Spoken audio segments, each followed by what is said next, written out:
Par conséquent, les enfants Moshe, ce pays. Et ils sont allés, et ils sont revenus au bout de 40 jours. Et lorsqu'ils sont revenus, eh bien, ils ont parlé beaucoup de mal sur la terre d'Israël. Et ils ont même voulu pousser le peuple à se donner un nouveau chef et à retourner en Égypte. Et cette nuit-là, le peuple, complètement désespéré de ce récit, s'est assis et a pleuré. Et en réalité, il a pleuré pour rien. Il a pleuré parce qu'il a entendu ce qu'on appelle, je crois qu'il faut retenir cette idée parce qu'elle va nous servir tout à l'heure, il a entendu du Lachon Hara, la médisance, et pire que ça, Motzi Shemra, c'est-à-dire de la calomnie, de la diffamation pure. Il y a donc des chefs qui l'ont raconté, il y a des gens qui l'ont entendu, et il y a des gens qui l'ont cru. Et à partir de cet instant-là, à un instant ils ont cru cela, et ils sont assis, ils ont pleuré, et se sont lamentés. Et l'Éternel leur a dit, cette nuit-là, vous êtes en train de vous lamenter pour rien. Au contraire, vous auriez dû être plein de joie, et vous êtes lamentés, vous avez pleuré pour rien. Eh bien, vous avez introduit dans le calendrier une date où un jour ou l'autre, malheureusement, vous serez obligés de pleurer, et cette fois-ci, ce ne sera malheureusement pas pour rien.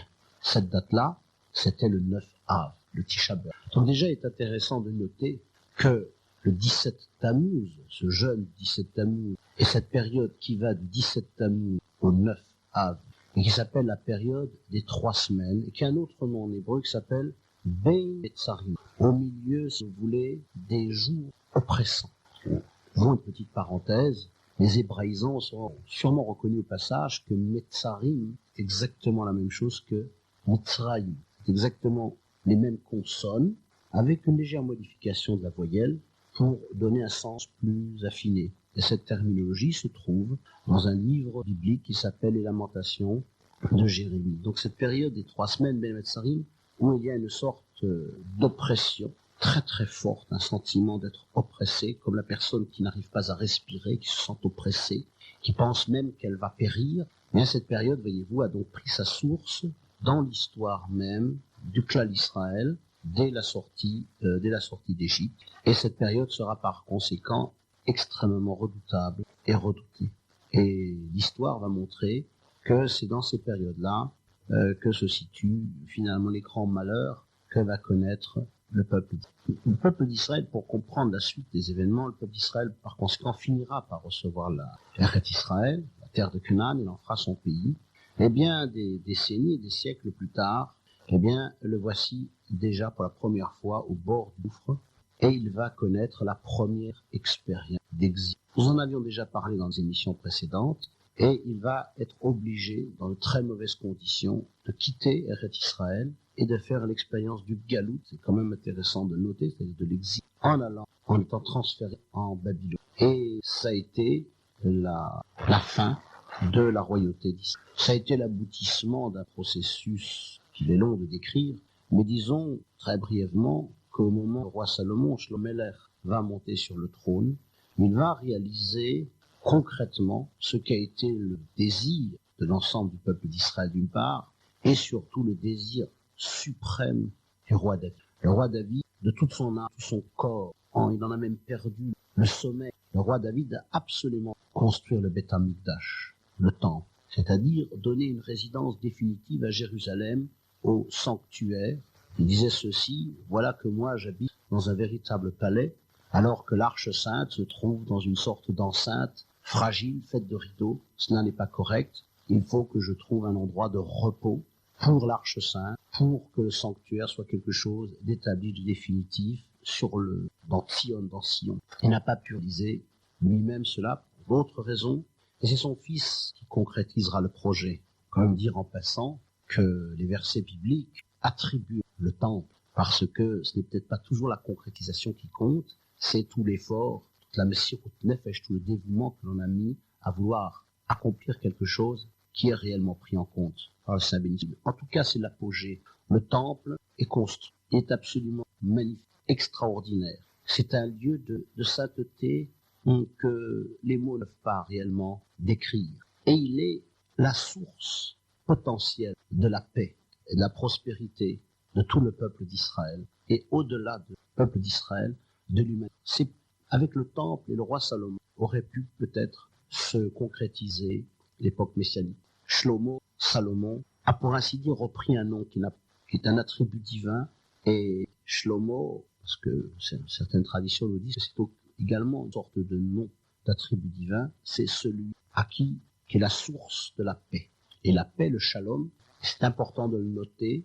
Vous voyez que déjà, on voit ce balancement entre ce qui s'est passé avec la sortie d'Égypte, la faute du veau d'or, la disharmonie installée le veau d'or d'une part, et la calomnie, la médisance, la haine qui s'est déclenchée au moment de l'épisode des explorateurs, qui sont complètement à l'opposé du shalom, de la paix. Le rôle du temple que voulait construire Shlomo HaMelech était de donner au projet, mais la liberté dont sont dotés les hommes a modifié les choses. Il faut le savoir, rien n'est définitivement inscrit, il n'y a pas de destinée inscrite. Dans le plan de l'histoire, dit l'homme se meut avec la liberté qui lui a été donnée, il peut le faire aboutir, ce plan divin, le faire s'épanouir. Il peut aussi provisoire, non pas le faire échouer, mais lui faire échec. Pas tout à fait la même chose.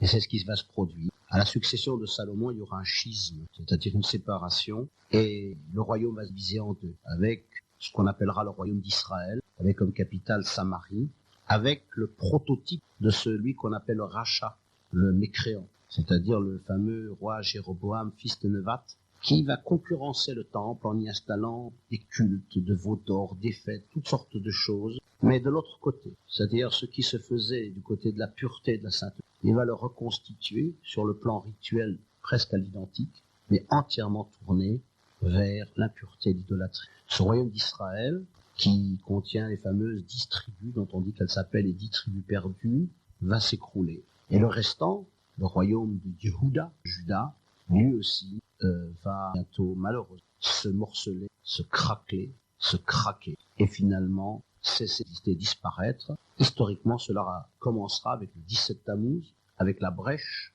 que l'envahisseur conduit par le roi Nabalem, et le 9 Av par la mise à sac du temple de Jérusalem et la déportation de la quasi-totalité de la population juive du moment. Ça a été véritablement une catastrophe absolument épouvantable. Et là, le peuple d'Israël va se retrouver en exil, et il va y rester environ 70. Et grâce à la bienveillance des rois de l'époque, Darius et Cyrus, qui régnaient sur cet empire des Perses, des Mèdes, de la Babylonie, il y aura un retour qui va s'amorcer, pas tout à fait complet, mais disons qu'on peut estimer que la majeure partie du peuple d'Israël va retrouver sa terre, et on va s'atteler de voir reconstruire le temple, Beit Sheni, le second. Ce second temple, tous les anciens qui le contemplaient, eh bien, ils versaient beaucoup de larmes en le regardant, parce qu'ils avaient bien vu que ce n'était qu'une pâle imitation, si j'ose dire, de la splendeur du premier.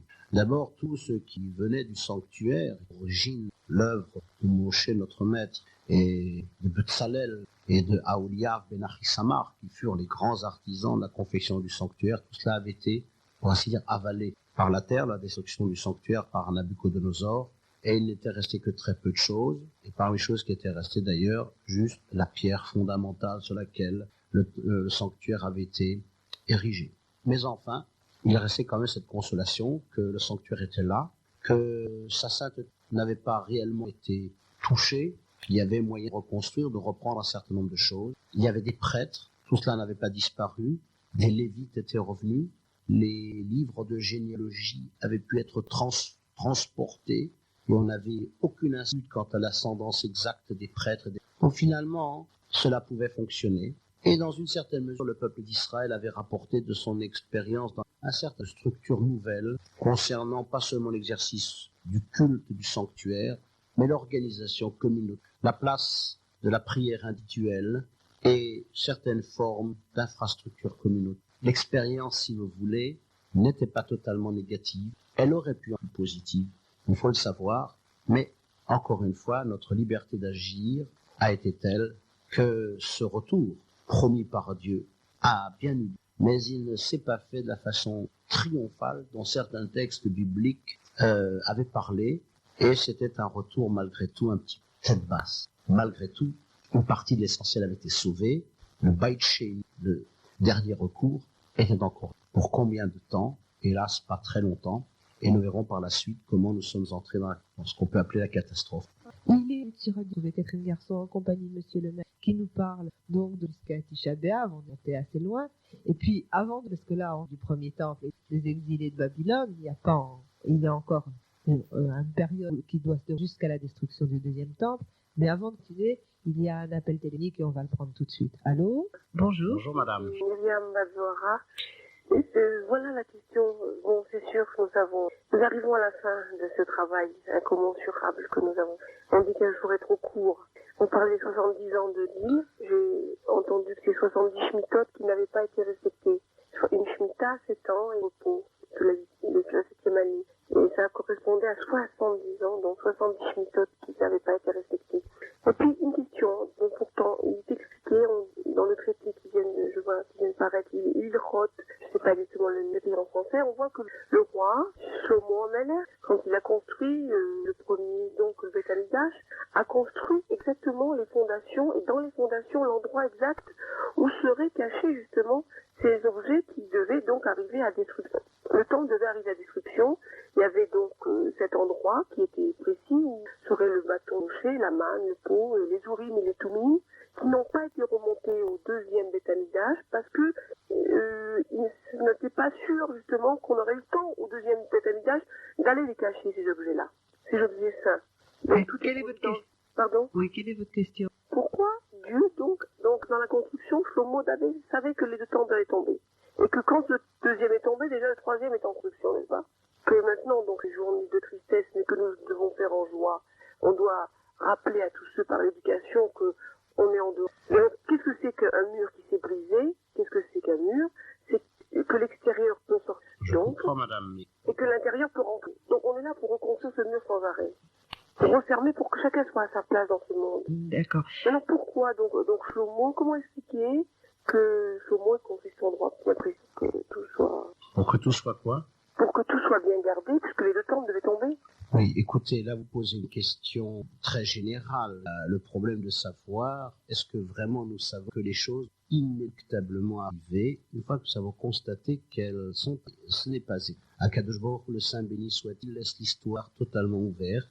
Et c'est vrai que cet événement-là était prévisible, était prévu. Mais dire qu'il était prévu signifie simplement qu'il est inscrit comme impossible. Parce que, et qu'à chaque moment, les choses auraient pu changer.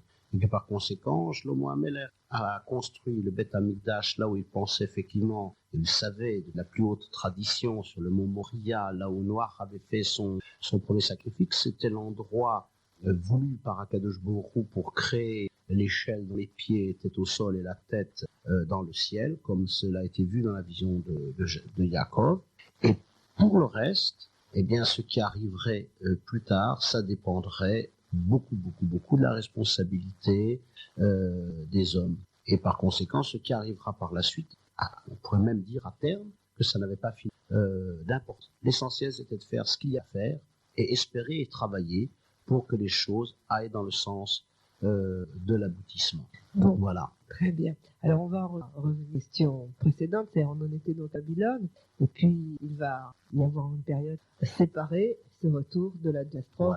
Voilà. Il y aura donc là, évidemment pas la décrire, il y aura toute une évolution historique, avec notamment la période de Hanouka, notamment des Maccabim dont nous avons parlé, qui est une forme encore ultime, si vous voulez, de restauration du culte après tout ce qu'il avait subi et toutes les dégradations qui s'est produites. Et finalement, lorsque le peuple d'Israël va passer pratiquement de la domination de ce qui reste de l'empire assyro-grec à la domination romaine, c'est la grande catastrophe qui est en train de se préparer. Alors, le paradoxe dans cette affaire-là, c'est que nous nous retrouvons encore et toujours dans des constantes de l'histoire juive. À savoir que d'une part, sur le plan de la spiritualité pure, eh bien, on peut dire qu'à cette époque, véritablement, le peuple juif était un très haut niveau. Les études de la Torah, la connaissance de la Torah étaient diffusées très fortement. La connaissance intime de la Torah, véritablement, était quelque chose qui était anciennement connu. Et voilà que tout d'un coup se produit cette catastrophe de la destruction du temple. On pourrait la regarder sur deux plans. On pourrait d'abord la regarder sur le plan de l'histoire et essayer de voir là-dedans, en réalité, la domination, enfin la volonté dominatrice des Romains d'une part, leur désir de se venger des Hébreux qui de temps en temps ont fait des alliances contre les Romains. Il y a eu tout un période extrêmement agité avec des alliances, des contre-alliances. Tout cela dans une sorte d'échiquier politique extrêmement troublé. Ça, c'est une façon de regarder les choses. Ça nous fait un petit peu penser à cette histoire qui est racontée par nos sages, qu'un jour, et que je crois avoir déjà dit à l'antenne, qu'un jour, un âne se recevait des coups de bâton. Et puis un jour, il a vu le bâton, il s'est dit, ah, c'est le moment ou jamais. Et il est venu avec ses sabots, il a rué sur ce bâton dans tous les sens, il l'a jeté par tous les moyens, il l'a mordu. Et puis il est parti. Et voilà que 24 heures après, ce bâton recommence à le taper de nouveau comme si de rien n'était. Alors l'âne s'interroge, je lui dis, mais enfin, je comprends pas, ce bâton, j'ai rué, j'ai frappé de mes sabots, je l'ai mordu. Qu'est-ce que je n'ai pas fait? Voilà, il n'a rien compris. Voilà qu'il recommence à... Alors, il va chez le renard, on dit dans la fable, en tout cas, que c'est le plus rusé des animaux, et il va lui demander l'explication de ce phénomène, et le renard, c'est très simple. Toi, tu as cru que c'était le bâton qui, en réalité, celui contre lequel peut-être tu aurais dû ruer, c'était celui qui tenait le bâton. Ça veut dire que si nos histoires ont question, et ceci fait partie de notre liberté, effectivement, de pouvoir les expliquer par tout un tas de systèmes faits dans de l'histoire, de l'économie ou de la politique. Mais ceci, la réalité est tout autre. C'est le bâton. Il faut savoir qui tient le bâton et savoir pourquoi, tout d'un coup, avec ce bâton, nous sommes si fortement frappés. Et c'est d'autant. Alors, évidemment, la réponse ne fait pas de doute. Le maître de l'histoire, c'est bien le créateur. Et le créateur est donc dans l'histoire. Ce qui est paradoxal, c'est qu'après, justement, la révolte des Asmonéens, avec Hanouka, commence cette période extrêmement brillante sur le plan intellectuel et qui, déjà, avec source. C'est pour ça que j'avais dit que c'était pas tellement négatif, si vous voulez, l'exil de Babylonie, avec la Knesset à que de là, la grande assemblée, avec tous les derniers prophètes, les grands sages, Shimon Hatz, par exemple, etc., les grands maîtres de la loi, les grands docteurs de loi, cet enseignement qui serait partout. Et pourtant, à cet instant précis, vient cette catastrophe. Bien, nos sages s'intéressent de savoir, mais au fond, pourquoi avons-nous dû ce Beth Amikdash, ce temple? Ce temple, un autre, il est appelé Mishkan. Mishkan se traduit d'abord par lieu de la résidence. C'est l'endroit où se perçoit de façon plus sensible ce qui, partout dans le monde entier, précisons-le, mais que c'est un lieu où les choses sont plus sensibles, là où se perçoit la présence divine avec une intensité plus forte.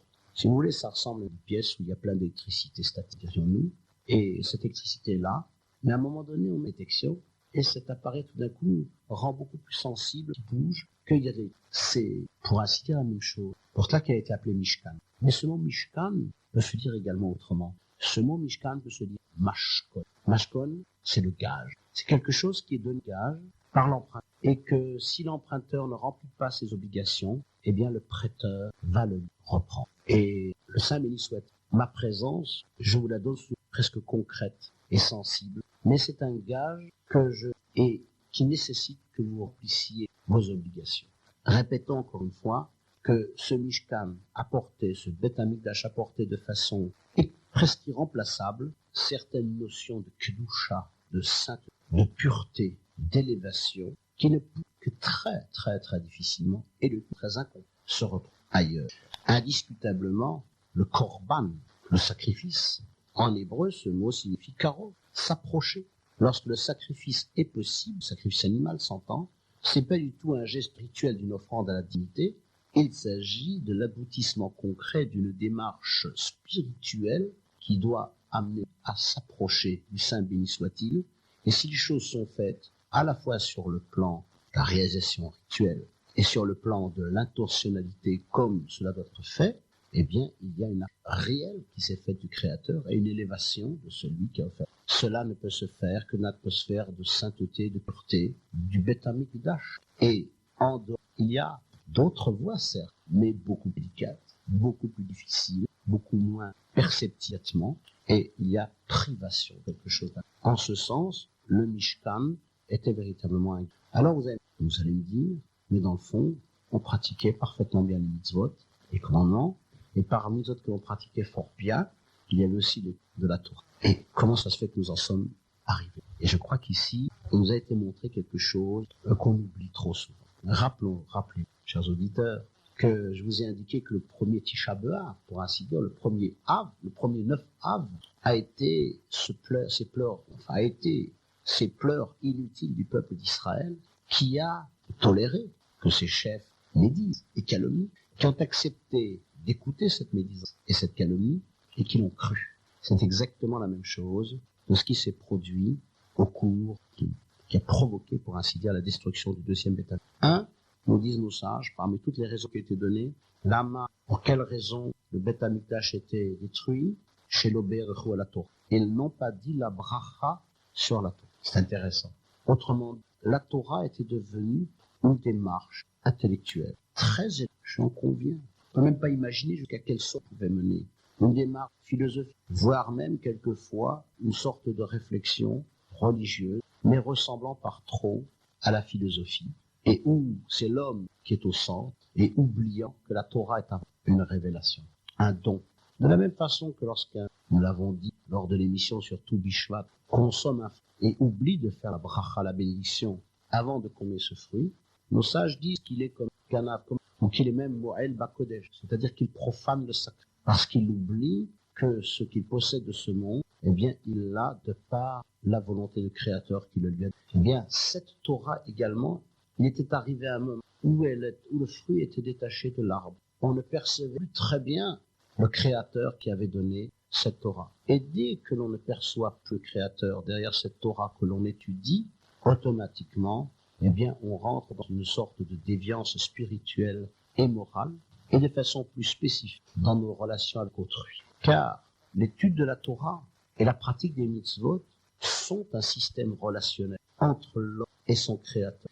Et ce système relationnel entre l'homme et son Créateur ne peut réellement fonctionner qu'à l'image d'un système relationnel excellent des hommes entre eux. Dès que le Créateur a été absent, dès que le donneur de la Torah a été absent, tous les appelons-le des impératifs moraux et éthiques, eh bien s'estompaient, voire même devenaient absents, et la connaissance devenait en soi quelque chose pour la connaissance. Et alors on ne s'étonnera pas que la deuxième raisonnée par la tradition pour la destruction du temple a été Sinat Hinam, la haine gratuite.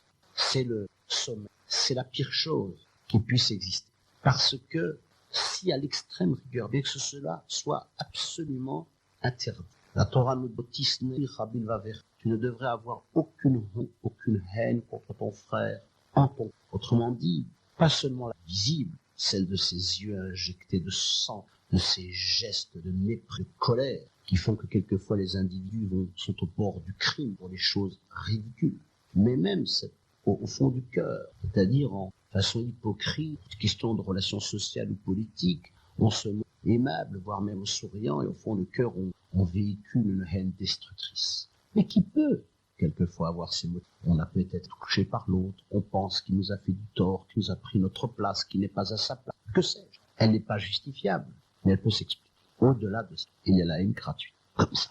Qu'est-ce que c'est la haine gratuite? Entre autres, c'est de la présence de l'autre devant le soleil qui m'éclaire dans l'air que je respire. C'est le rejet, par conséquent, d'une image de terre, et c'est la négative image de Dieu. À ce moment-là, effectivement, alors que l'homme est l'image de Dieu, et que toute la problématique, c'est effectivement de rendre tel sort qu'on reconnaisse sur lui et sur l'autre l'image de Dieu, tout le ravin, toute l'obligation, cette neshama qui nous est déposée comme un prêt n'a plus de sens. Le prêteur va reprendre son gage et avoir oublié l'autre Torah, qui est celle qui est aimer son prochain et surtout de ne lui faire jamais de tort, jamais de mal, à quelque niveau que ce soit, et se rappeler que le gage vient porter témoignage de la qualité de notre relation avec autrui, parce que c'est elle, finalement, qui va, dans une certaine mesure, eh bien, déterminer la qualité de notre relation avec le Créateur. Ça, c'est ce que la destruction du Beth Amikdash commence par nous apprendre. C'était, comme j'ai dit tout à l'heure, une catastrophe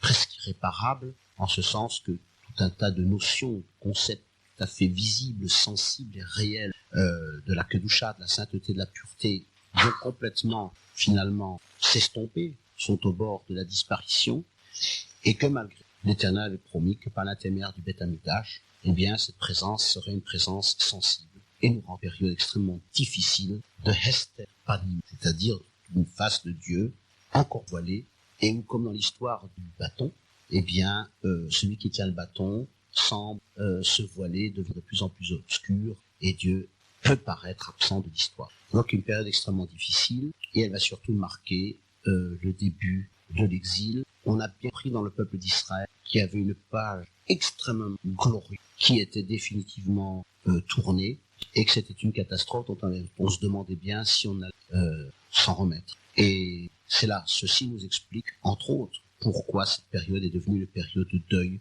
aussi grave, aussi profond.